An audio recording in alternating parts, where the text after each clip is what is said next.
She walked up to me and said, "You know," she said, "I grew up in Lebanon, and as a little child in Lebanon, I used to see cartoons. And then I used to see, straight after that, a Hezbollah commercial.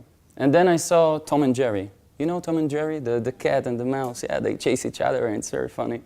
And then I saw, a minute after, an Israeli soldier that was kidnapped, and he was reading some statements, etc. And you should realize that's how I grew up. I was raised to hate you. In fact, I was in a way raised and educated to want to kill you. And then I grew up, and I listened to some music, and I got to hear a song that you wrote, that you composed. And it was fusing music from my childhood, from Egyptian, Turkish, Lebanese music with other elements. And it made me think, this cannot be that the person that composed this music that drives me so much, makes so much emotion come out of me, can be this bad. It just cannot be. So I want to tell you thank you for making me open-minded. And today, Najla Fakhri, she's not an enemy, she's a fan. She's a fan of the music. When I asked her, what does she need? What does she really need for herself in life? She said, all I want is to dance. I'm an artist like yourself. So I invited her to join us on stage. And today, she belly dances with us on stage. In fact, we shared some of the biggest stages in the world in front of 100,000 people with people from dozens of nations. This is enemies singing and dancing together, united by the power of music. But she had a price to pay. Sometimes when you go after your desire, you go after your passion. So she was deprived from coming back to her homeland because she created contact with an Israeli musician. But she never regrets that. And I saw her just a few months back in Paris, where she still resides for almost 2 years now. And she's very happy about her decision and why she followed her passion. I was also a little child back in Israel. My father comes from a family of 10 brothers and sisters. All of them are musicians. They play an instrument or sing or do both. So naturally, I became a technology expert. And working for Microsoft for a decade, and then as chief technology officer for other large publicly traded companies. And I realized at a certain point, music was there all the time.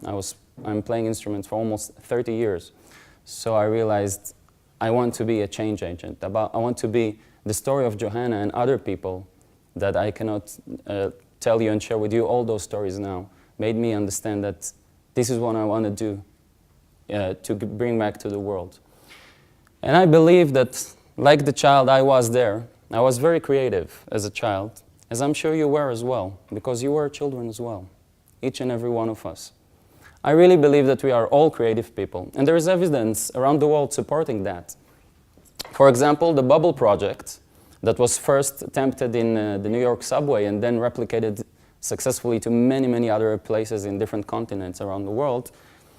What they did is they assumed, a group of artists assumed that if you put on the subway, on the walls, even in the middle of the street, if you put a bubble, a speech bubble, and you leave it blank with a marker on the side, people will eventually get creative and write their thoughts about it. So there are a lot of examples. I'll just show you a few. That's one from a person coming in the street and writing that. That's the second one. I don't know if you can read this, but it says, I had so much plastic surgery, it hurts. Look, I'm Joan Rivers. So people can get humoristic and very creative, even walking down the street, picking up a marker and just putting their speech bubble on. Like Joanna, like each and every one of us, I believe everything starts with a need. And 2 years back ago, I had a need that really came from my routine as an artist. I play 17 different instruments, mainly string instruments, guitars, traditional folk instruments. But my main 2 instruments that I tend to use during the live shows are either the electric guitar or the bouzouki. It's sort of a mandolin, a traditional Greek, so also Irish flavor mandolin. So in the shows, I was always trying to find ways to switch between those 2 instruments effectively. And I tried so many things I read about in internet, and I Googled things. And eventually I decided I have to build an instrument that combines these two together. So I did my research, and I went to the best luthier guitar builder that was available. And I came to the meeting very excited with my sketches, and he told me it cannot be done. He said it's impossible, and then he addressed to the ex-technology expert in my past. He said they compete on different resources in ways that it cannot be bypassed and overlapped. Sure, there are double neck, three necks guitars in the world, but they don't compete on shared resources. So, but the fact was that he spoke about it for 3, 4, maybe 5 minutes, and I thought, if it said one sentence, then maybe I would think there is a point to what he's saying. But he spoke so much that I understood that he was just protecting his paradigms. You know, he was just so good at what he did that he didn't want to probably think beyond.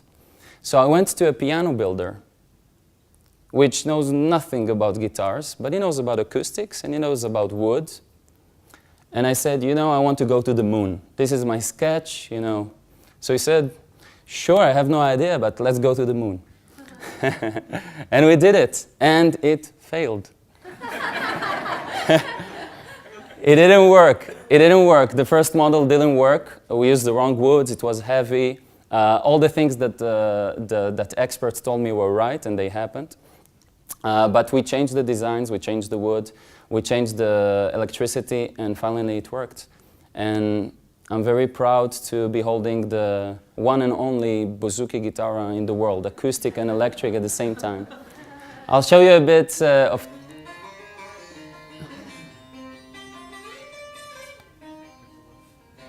This is spruce, this wood here, and so it's also a solid body, full-blown electric guitar, and at the same time it's an acoustic instrument with a lot of resonance.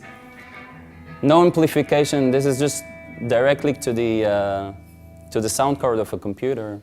This is the bouzouki amplified.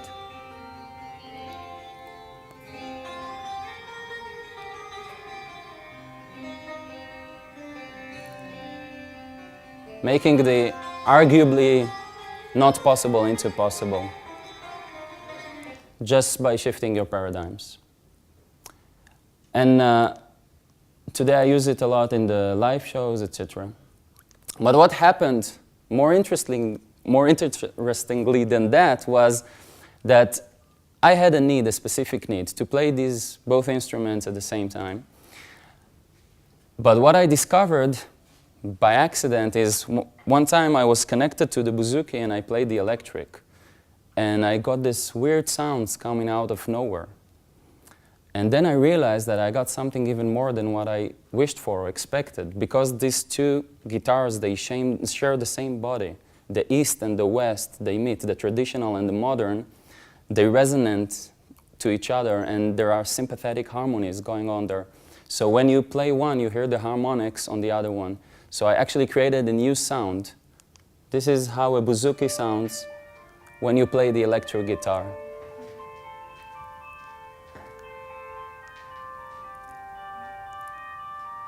So I actually got to hear a sound that was not existent on Earth acoustically before, that I didn't even plan to find.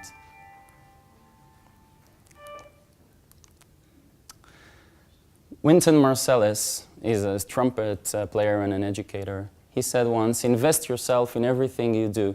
There's fun in being serious. And it's true. And for me, being serious, I'm a very serious guy. Very serious at what I do. For me, being serious was always about being passionate. It's just another word for saying I'm very passionate about something. And I'm sure that even if you don't consider yourself as maybe passionate people all the time, serious people, you do consider yourself at what you do. And that's exactly the same thing.